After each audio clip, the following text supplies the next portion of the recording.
we're going to see some Ruby syntax first, and then we're going to use the Rails scaffolding feature to build a simple interface. And we'll use some unit tests just to ensure that data validates when people enter things into our form. And then we're going to, if we can make sure we have time, we'll try to run a public page to do some queries of some data. There's an awful lot of things to cover. I do encourage you to ask questions, though. With that, let's get started looking at the Ruby programming language. Ruby is a pure object-oriented programming language. It's not a compiled language, though. It's an interpreted language. And so you're going to, I'll be honest with you right up front, you're going to see a little bit slower. But in terms of the kind of applications that Ruby is suited for, the speed isn't any kind of an issue that I've ever seen. It's a strongly typed language, but it's also dynamically typed. And you'll see some examples of that in just a few minutes.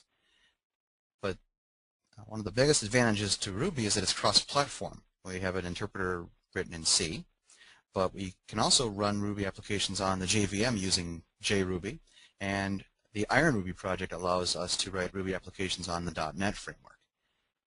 But Ruby is also designed for developer happiness. If you think about the kinds of applications that we're used to seeing with the Java programming language, for example, here's a hello world in Java.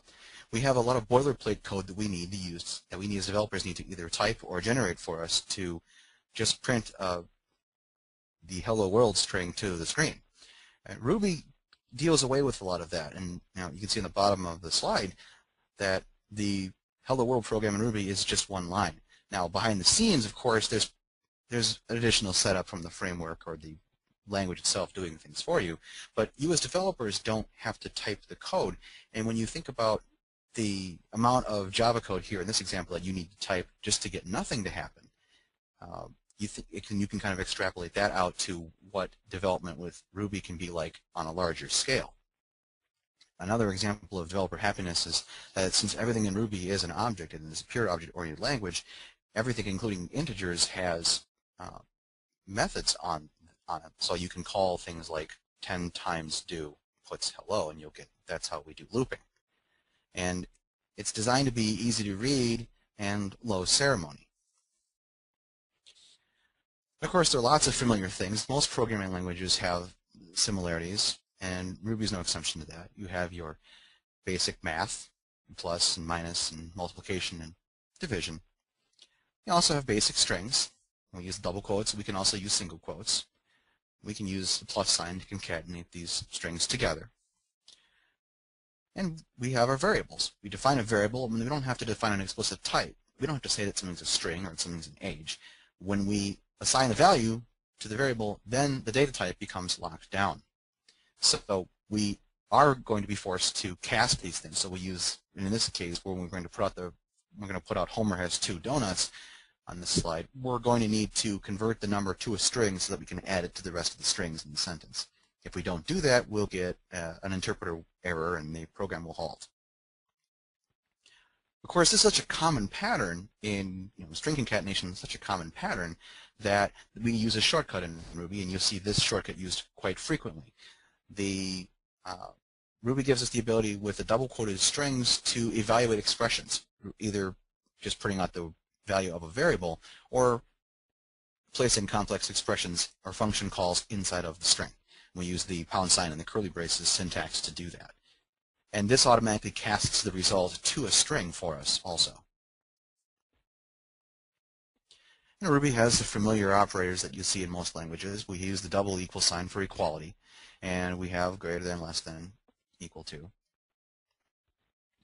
And we have familiar flow control in the Ruby programming language. If you've seen Visual Basic, it's a little bit like that. You don't have then on the end of your statements, but you have if. You have an if and an end. We don't use curly braces. We don't use semicolons. And we can also do things a little bit differently when things call for them. Instead of having the if statement wrap a sentence, we can use it as a predicate on the end of a statement. And so we can say, you're not old enough to drive if the age is less than 16. And that can come in handy for situations where you just need something to happen under a certain condition and you don't have an else clause in your statement that you need to express. But sometimes things can be very different in Ruby. if you ever have the need to do if not, there's a keyword in Ruby called unless that performs the same feature. And it can also be used as a predicate on the end of a statement. So you can say redirect to the home page unless the current user is an admin. And there's a little bit of an advantage to that, is that the way I say that is the way you would express that in your language. It's the way you express it when you write the code. Ruby developers tend to use arrays and hashes a lot.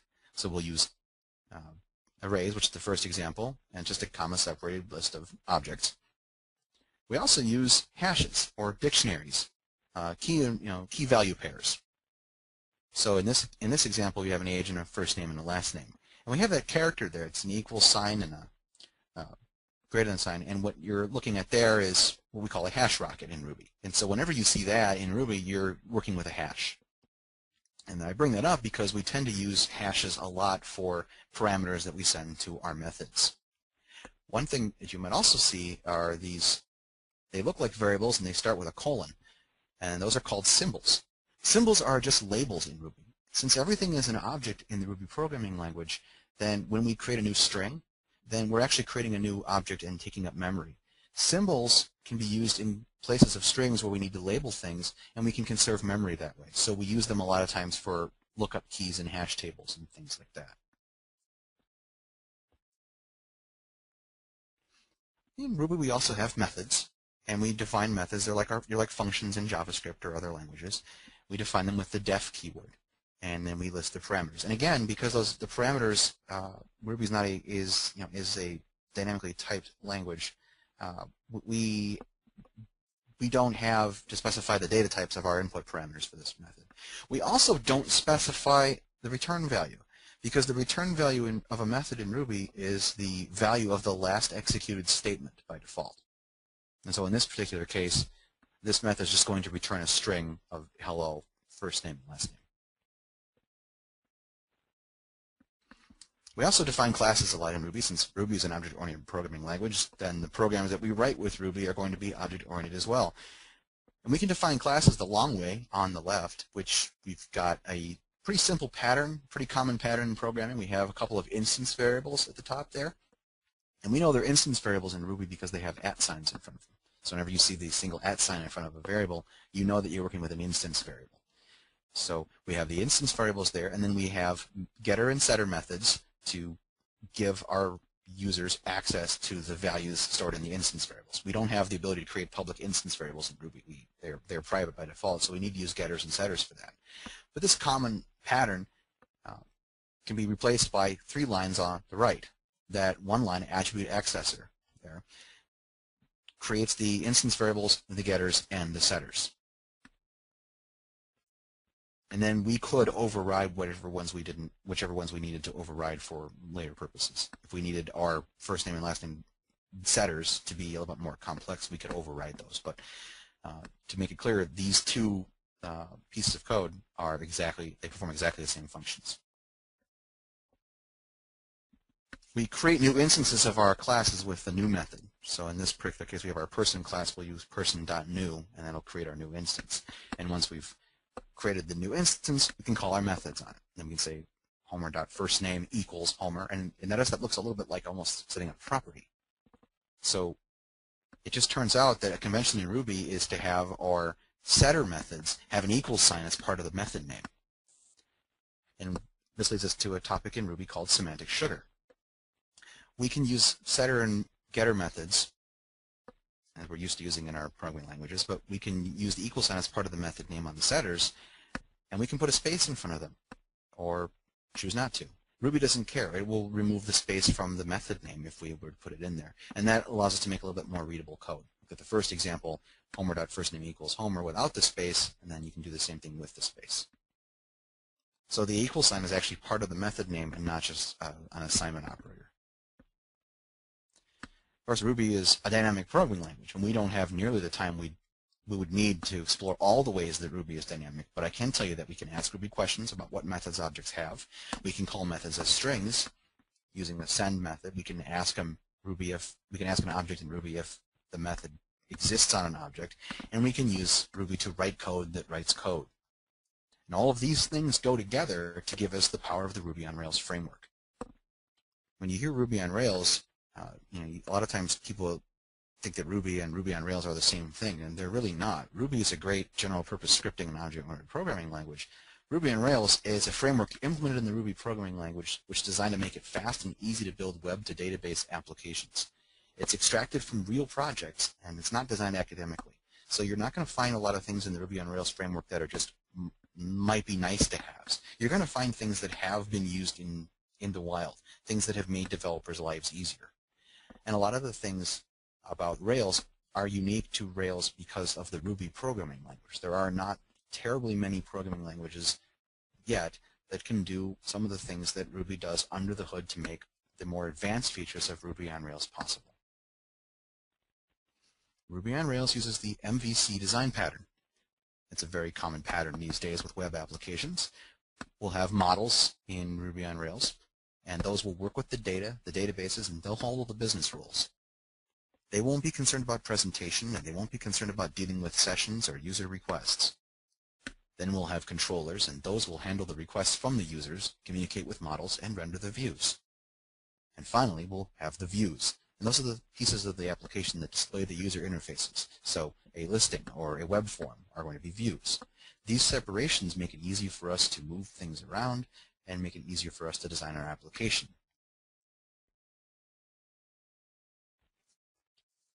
Rails has support for quite a few relational databases out there. The default database, and the one we'll be using today, is SQLite 3. It's default database. It's small, very simple, requires no setup from the development standpoint, and it's not really suited for production because it can't handle mass writing. We also have the ability to use MySQL and PostgreSQL, and these three adapters are built into the Rails framework. However, there's also support for Oracle and Microsoft SQL Server in terms of third-party open source support for these adapters.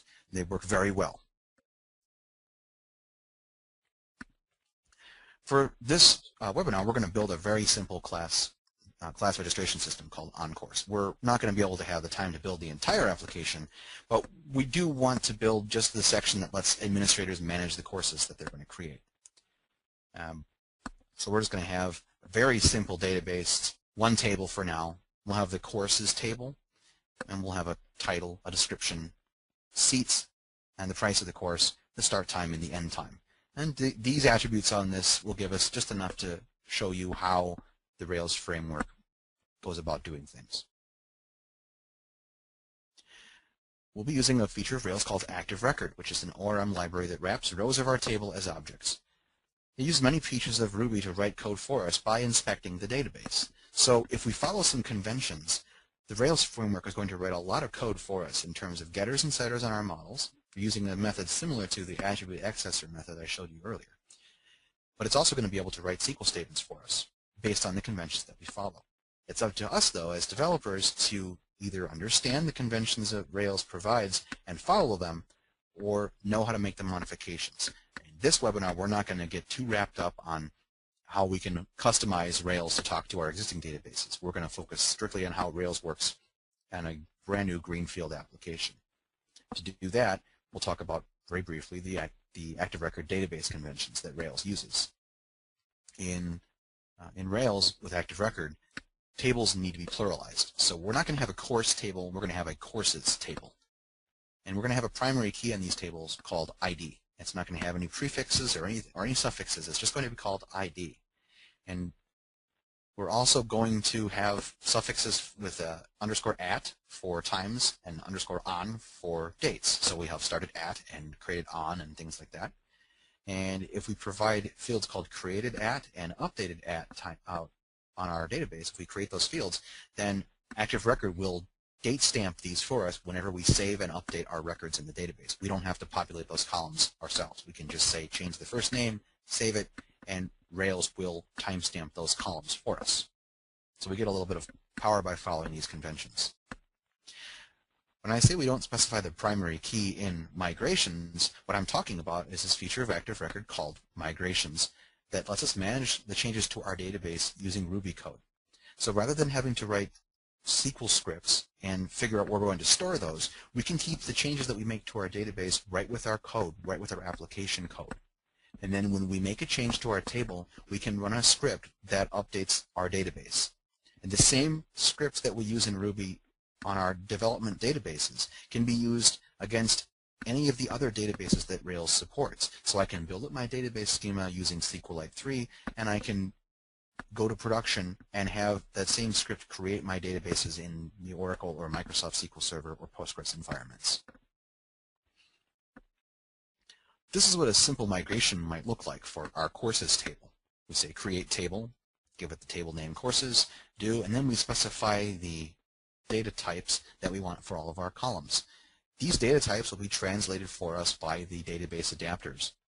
So we don't have to worry about the data type that Oracle strings or the one that Microsoft SQL uses for strings. We just say that it's a string and let the adapter take care of it for us.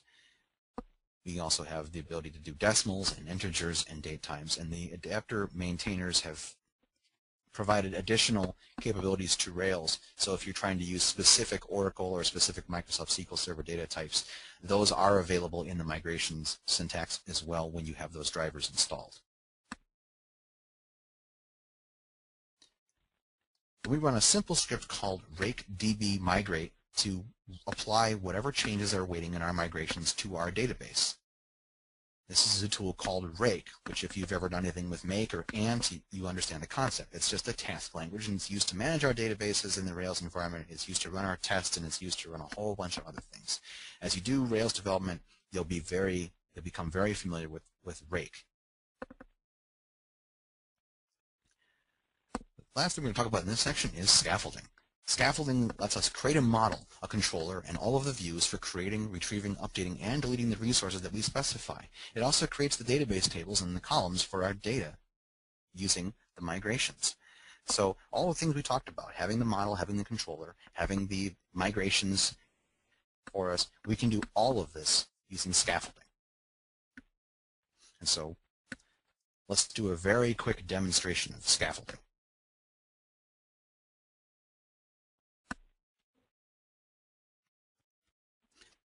First thing we're going to do is create a brand new Rails application.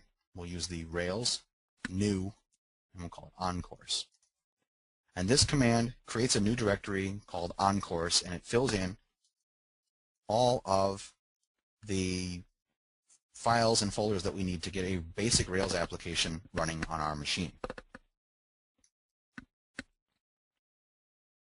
So if you look, there's an app folder and a config folder, a DB folder, a doc folder, a public folder, all the things that we need. This is the skeleton that a Rails application will use. And every Rails application has the exact same structure. So once you've worked with one Rails application, working with another one is relatively familiar. Then we can use this scaffold command to create all the resources that we need to have a fully functioning administrative interface for our courses. Rails generate scaffold title.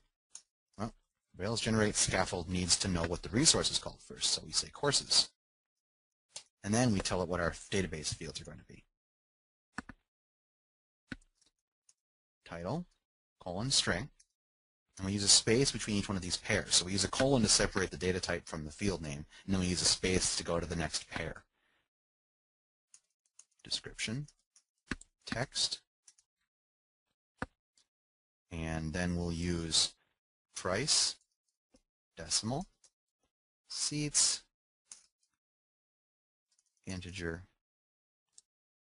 start, at date time, ends at date time.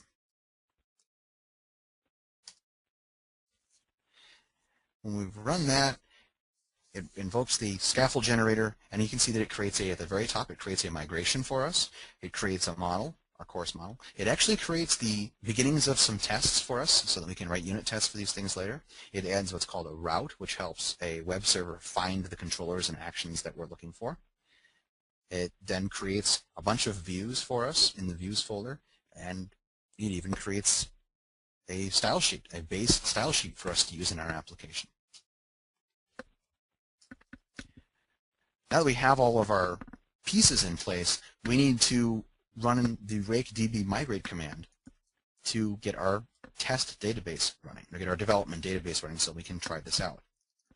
Use Rake DB migrate, and there you go. It says it created a database table for us. We can test all of this out now by using Rails server. The Rails server command fires up a built-in Ruby on Rails web server that we can use to test our application on our machine. We've gone in just the last couple of minutes from having nothing to having a database working and a web server working. If we go to localhost 3000, we'll be greeted with this welcome aboard page. Of course, we're looking for the courses interface that we created with the scaffolding. So we'll find that at courses. And when we bring that up, you'll see we now have a page that lists the courses, and we have a link to create a new course. If we follow that link, we can enter in course name, Learn Rails, a simple intro to Ruby on Rails, and we can set the price is going to be nothing. We can set the number of seats to 1,000, and we'll just leave the times alone. That doesn't really bother us. We say create, and you can see that the record was successfully created. It's now been stored in our database, and if we go back, we can now see that our list page contains this element. None of this interface is very pretty, but it's all been generated for us, and we can go through and work with it. When we click on the Edit button, you can see that the form fields we previously filled in are now there. We can modify our records. We can click the Update button once again, and we're brought back to this Show page, and click back and go to this main page here. That is Ruby on Rails scaffolding in a nutshell. And while it may not be the prettiest thing in the world, it does have some advantages and some disadvantages, and we'll talk about those. But first, let's go over just the basics on how this all works together, because it's actually not that magical. It's mostly following a bunch of conventions. If we think about how we're going to list the courses that in our system, the user is going to visit our page. They're going to request the courses page. A controller will fetch the courses from the model into an instance variable, which it passes on to the view, and the controller then renders the view, and it iterates over the courses. So if you look at the controller, you'll see that we have this index action. This is the default action in a controller. So when we say go to /courses, we'll get this index action. And you see that we have this courses instance variable. Remember I said that instance variables start with an @ sign. We say courses equals course.all. That .all method is a class method on anything that's an ActiveRecord object, and it's the equivalent of select star from courses. So it fetches all of the courses in our course table into this instance variable, and then looks at the format that was requested and renders the view for us. The view is some... Pardon me, Brian? Sure. Yes, we're getting a bunch of questions into the queue. I'd like to fire a couple of them out at you, and it seemed like when you were showing that demonstration, that created a bunch of questions. Okay. First, let's start with, how did it know to make the title smallish, yet give the description a good chunk of the screen for data entry? That's an excellent question, and actually what we can do is just jump ahead just a little bit here. We can take a look at the form. And if you see, when we specify that the form, we specify that the text field was a string, for example. So I guess I can pull up the actual code. If you look back in our history, we said that to generate the scaffold, we said that the title was a string, but the description was text. And so Rails infers from that that a string is only going to be 255 characters, but text is going to be a larger text block. And so then it can take that, it can create the fields in the database, and then when it comes time to render the form, it has the same information there, so it can make the assumption that, well, a string is going to be just a small area, and the text area, the larger text area is going to be for the description. So that's all it does. Excellent. Wow.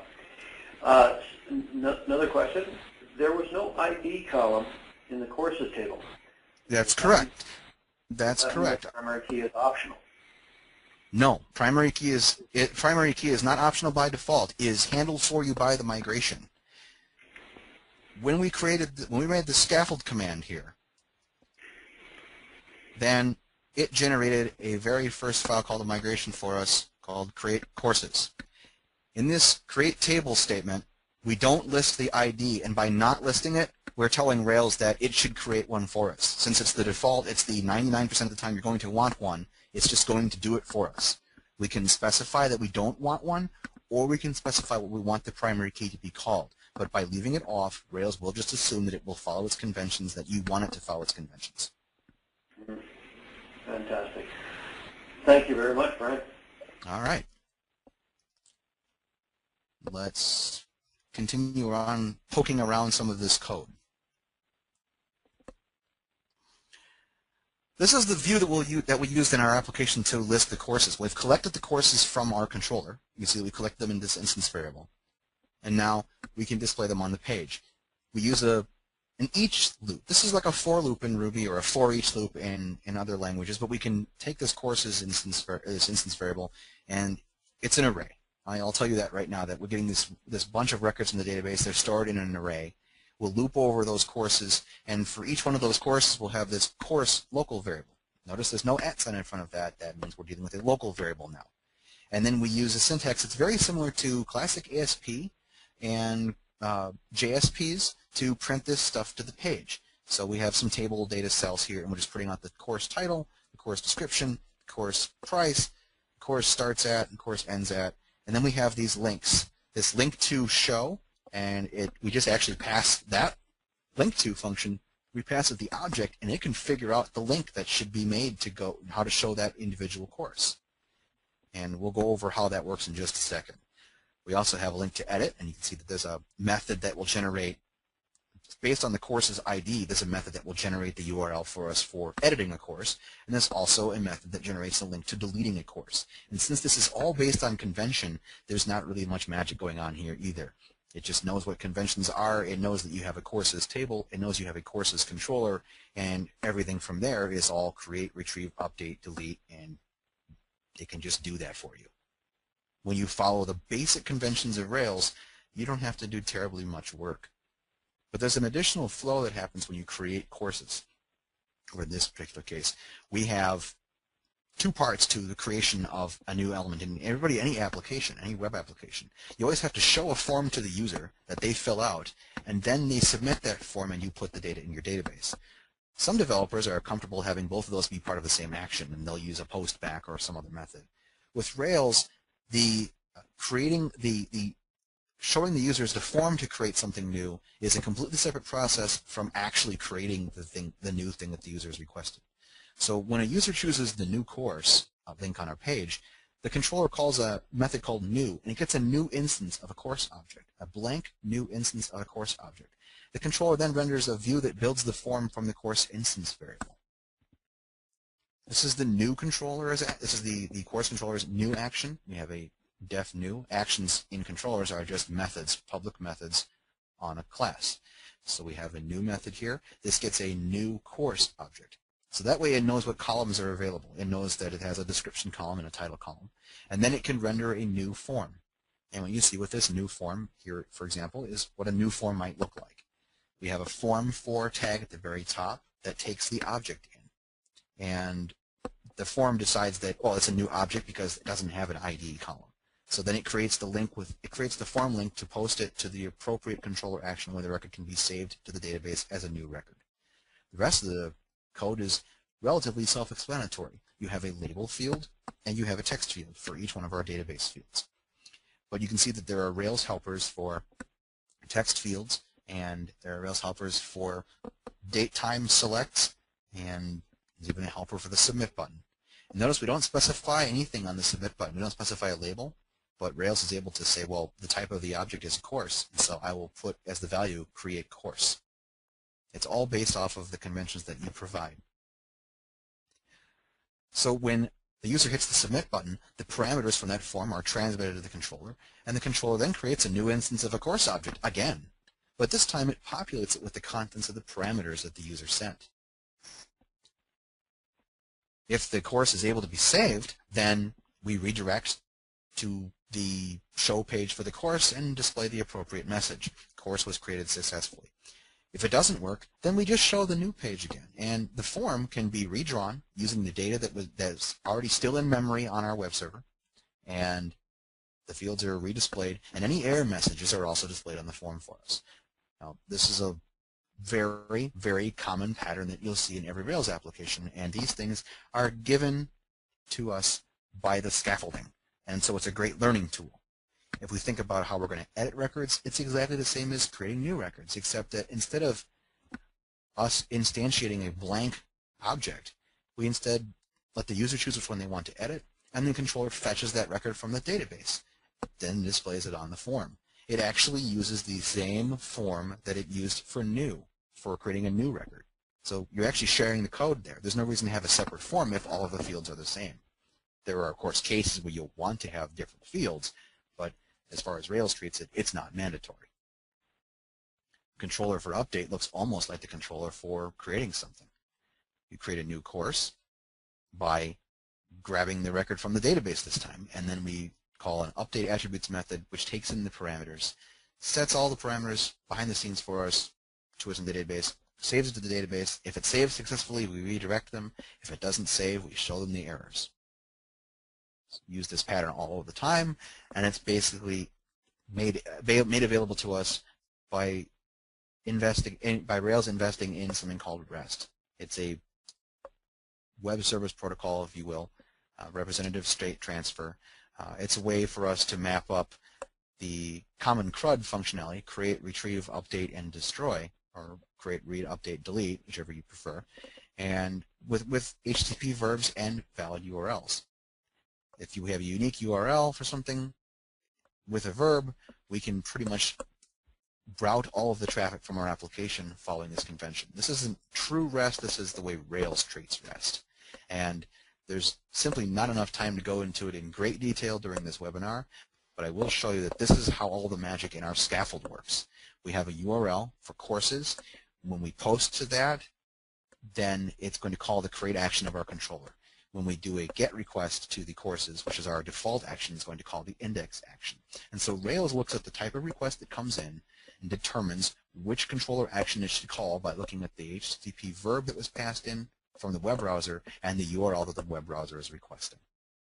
So there really isn't any magic here. It's basically you feeding Rails a bunch of variables and it generating a bunch of code and following those conventions that it has as part of its core.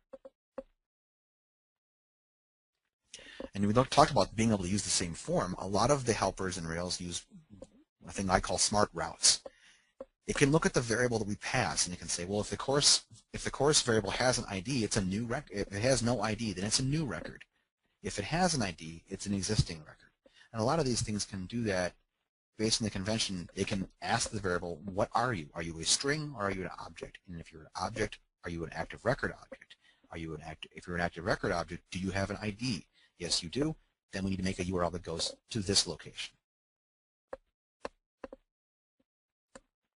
Of course, scaffolding is good, right? It's quick. Let's get something up and running. If you're brand new to Rails, you can learn how the flow of a Rails application might work. And it uses patterns that you'll use every day. The patterns that I showed you with the create and the update and the edit and the new and the list, these are the patterns that I routinely use every single day that I do Rails work. It's interesting when you think about web applications. Even a post to your Facebook wall is going to be an update. So we use these types of things all the time, and scaffolding lets you see how Rails does it. The downside to scaffolding is that the code is not optimal. It has a lot of extra fluff you might not need.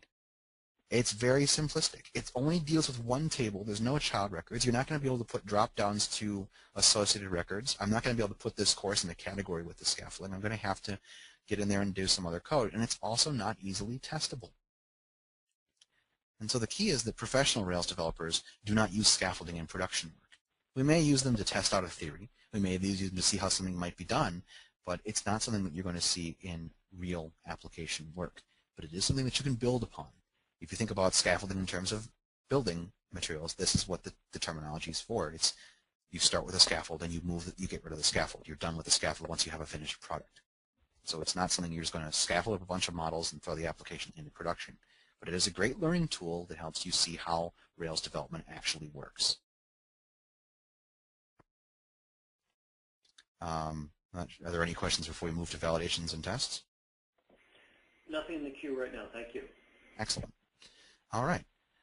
Well, one of the things that is really big in the Ruby on Rails world is test-driven development. Following the mantra of test-driven development, don't write a line of production code unless it is to make a failing unit test pass. Don't write more of a test than is sufficient to fail, and don't write any more production code than is needed to make the test pass. Well, what does all that mean? Well, what it means is we want to write some tests to make sure that our code is actually doing what we say it's going to do. You can think of it as dual entry accounting or really anything else. But what we did with this scaffolding is we generated a whole bunch of code that we just have to hope works. We don't really know that it works. And so Rails gives us 3 built-in methods for testing the code that we write. It gives us unit tests, which are tests for our models. It gives us functional tests, which are tests for our controllers and views. And then it gives us integration tests, where we can write little stories that will walk us through the testing of our application from the user's perspective. The user goes to the home page and clicks this link and moves on from there. In our application, it would be really great if we could require that the user enters a title.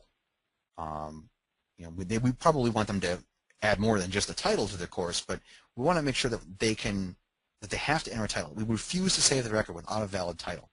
We only want to write the code that enforces the validation, though. So what we're going to do is we're going to write a test first, then we're going to see that test fails. We're going to then write the code to make the test pass. We can do all of this without actually having to look at our code in a web browser to make sure that it works the way we expect it to. And to do this, Rails provides us with multiple environments in our application. We have the default development environment, which we've used so far. We have a test environment and a production environment. With the test environment, we can blow away our database anytime we want to and start fresh. So every time we have these, we run these tests, we can completely wipe out the database to make sure that we have a completely fresh environment to run our tests. The test database gets reset with each run, so we can destroy it. We use a Rake command called Rake db test prepare to create this test database if we don't have it created already for us. When you run Rake db migrate, it's only going to do the work on the development database. So without further ado, let's do a really quick demonstration of how we might do test-driven development with Ruby on Rails. Back to our console here. I'm going to clear out the screen, and I'm going to open up our applications code. And if you look on the applications code, there is a test folder. Every Rails application has a test folder. And the first thing we're going to write is a unit test. If we look under the course, we're going to find a course test. We have a test that has the same name as our model. Our model is called course. We have our test called course test. And in here is a very stupid test called test of the truth that asserts true. And that's the kind of test that's always going to pass and adds absolutely no value to us, so we want to get rid of that. What we really want to say is use the test to describe to us and other developers what we want to accomplish with this. And so we're going to say test must not save if the title is missing. So in this test, all we have to do to really make this test pass or fail is to simply ask us, create a new empty model. So we say course equals course.new, and there we go. We haven't created any of the title, we haven't filled the title in, we haven't filled the description in, we haven't filled anything in, and we can try to save it. Course.save. And when we save a record in Rails, there's a validation chain that occurs. All the error messages are actually saved on the instance that we're currently working with, and we can inspect each one of them. Save is going to return true or false, but we don't really care about that. We are pretty much assuming this is going to fail, but we want to check the error messages. This could fail to save for any number of reasons. We are only interested in that if it fails to save because of the title, because that's the one thing we're testing in this test case. So we can say assert course.errors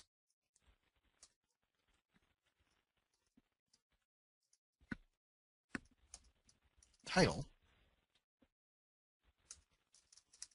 and ask it if it includes the text can't be blank. For strings and the testing for can't be blank, the default error message in Rails is can't be blank.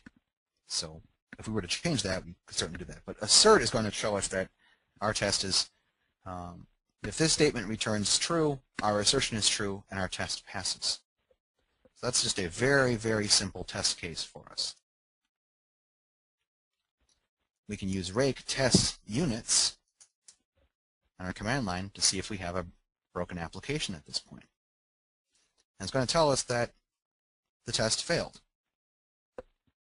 And it's going to tell us the test failed because of the wrong number of arguments for this error messages thing, and that's because I called the wrong method. So you can see that I made a mistake in my test, and the test was made sure that I knew about that.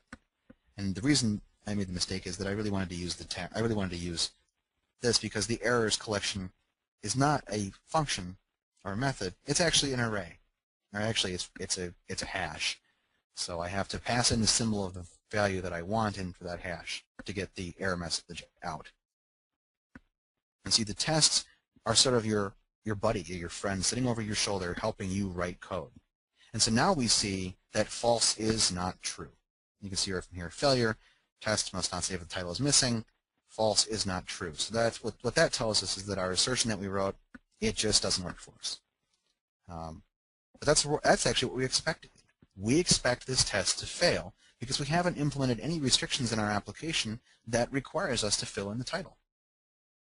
We can do that now using Rails validations. If we open up our model, which responsibility of a model is to talk to the database and have our business rules. And really, validations are business rules. We may not be interacting with this application 100% of the time from the web, so we want to do all this work at the model level. And since validations in web applications are so common, Rails provides us simple methods to handle these validations. All we have to do is say validates title presence true. That one line will ensure that a course cannot be saved unless it has a title. Yeah, I can prove that by running my tests again. And now my test passes. I have no failures in my test suite. So I can feel confident as a developer that I can move on to the next thing on my features list. But if you're skeptical, we can certainly fire up our server one more time and try to create one of these records here without filling in any of the fields. Brian, a quick question in the queue, please. Sure. The question is, can you please tell me which tool you're using to code on? Oh, that's a Mac-only program called TextMate. Thank you very much, Brian. So let's leave all these fields blank. We won't fill in the title. We'll just leave it blank. Hit the Create button, and Rails tells us that, hey, you didn't fill in the title. Now, Rails is able to do this because the scaffolding put all the error messages on the form, and they're hidden, and they only show up if there's actually error messages on the model. So when I showed you the flow earlier, I said that we have a controller, and our controller has a create action, and our create action, if it saves, we redirect the user to the show page. If it doesn't save, we just show the new page over again. And our instance variable here, of courses, it's been populated with these parameters. It's been saved. Now our courses instance variable now has an errors collection on it, which you saw from our tests. And when we render the view for our form, you'll see that if the course for instance variable has any error messages on it, then we want to display them on the screen. These individual form fields are also bound to the errors object, and that's where the red highlighting comes from these fields. It can say, well, the title field has an error message for title on it, so when we display it in the browser, we definitely want to highlight that with red. So that's testing and validation in a nutshell there. But there's other validations too besides presence. We have numericality, so we can test this as a number. We have format, so we can use a regular expression to enforce a format. We have uniqueness, which will ensure that only one of something exists in the database. Of course, it's not a really good unique test, so it's not used that often because it does do a double query to the database. It first selects to see if a record with the same criteria exists, and then does the insert, so you can't have race conditions with that. We also have inclusion and exclusion, but sometimes that's just not enough for us. We can say validates price numericality is greater than or equal to 0. We could add that to our application, so we couldn't have any, we couldn't have any things that were negative values for prices.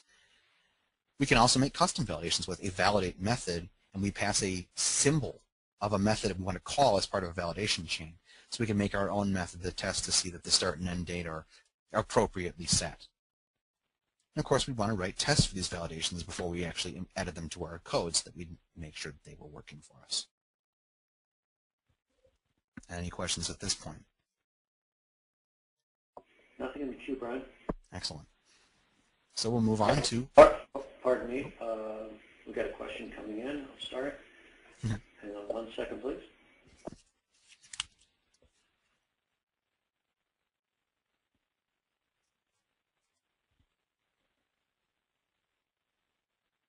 Sorry for the delay. That's okay.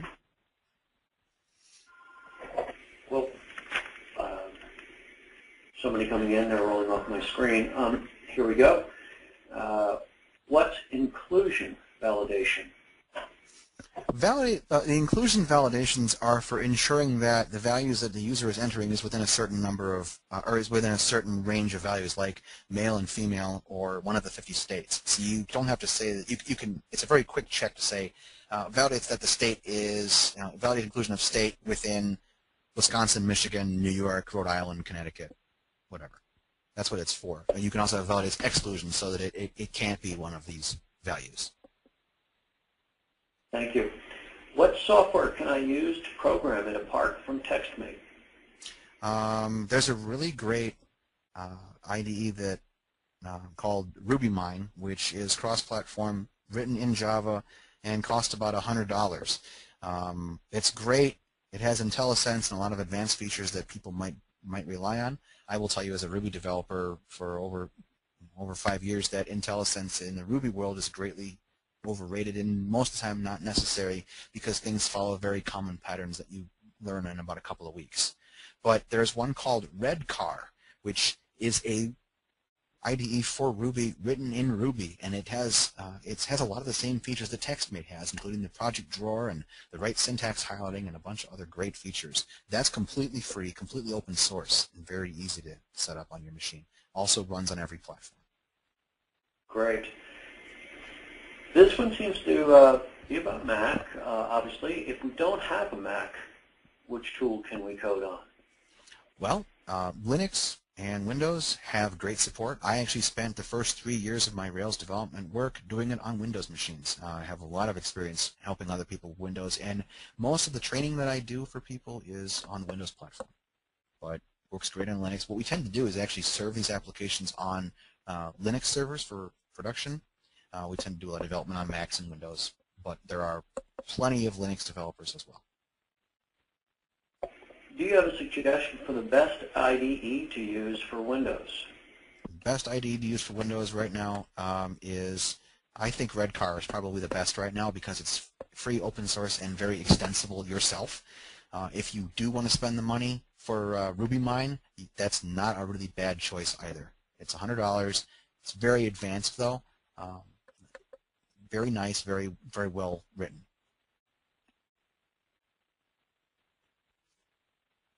Excellent. More coming. If you don't have Mac, where can you code Ruby? I think you answered this. You've worked in Linux and Windows.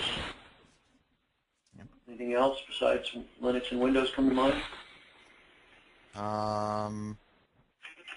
Nah, not really. Nothing that's viable. Very good. All Are right. there no open soft software? Not sure I get that one. Open source. Sorry. Yeah, Open source. the Redcar IDE is open source. Great. And one more. Is Ruby widely used, or is Ruby application widely used? Could be two separate questions. I would say both, yes.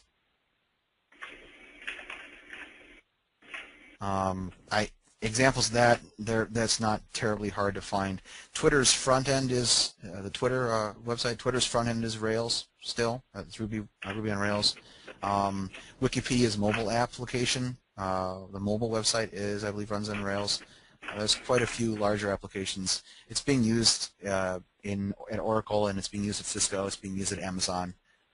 It's quite widely used, and it's a great language because of the fact that we can take these Rails applications and we can throw them on the JVM too.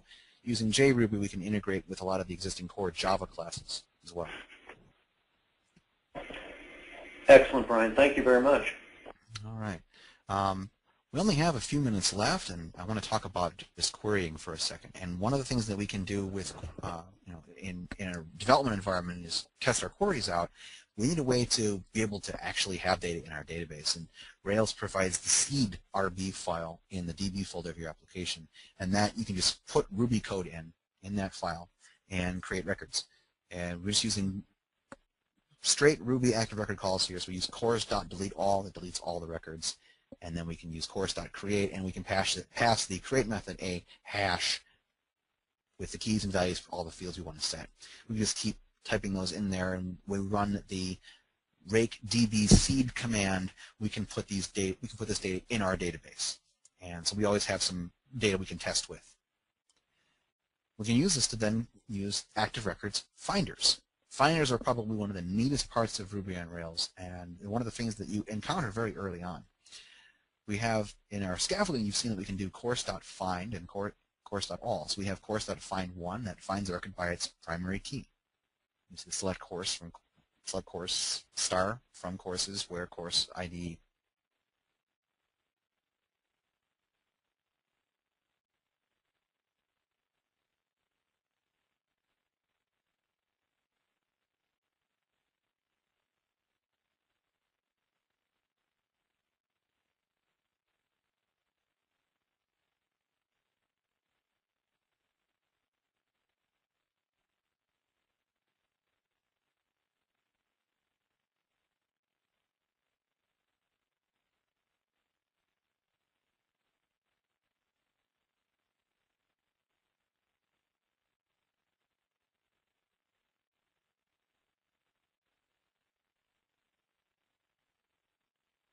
Oh, lost my audio. I need to know where I had to stop, but I'm hoping that we're just still on this slide. You're back. Thanks very much, Brian. Yep, I'm back. So what I was talking about was we have these finders here that we can use. We have the finders for the find all and find one, and of course, like I said, we don't want to use all in a production application. That would be bad because we're going to get everything from the database table rendered to the screen. Pagination is a must for things like that. We also have where for where clauses. We also have order for doing ordering.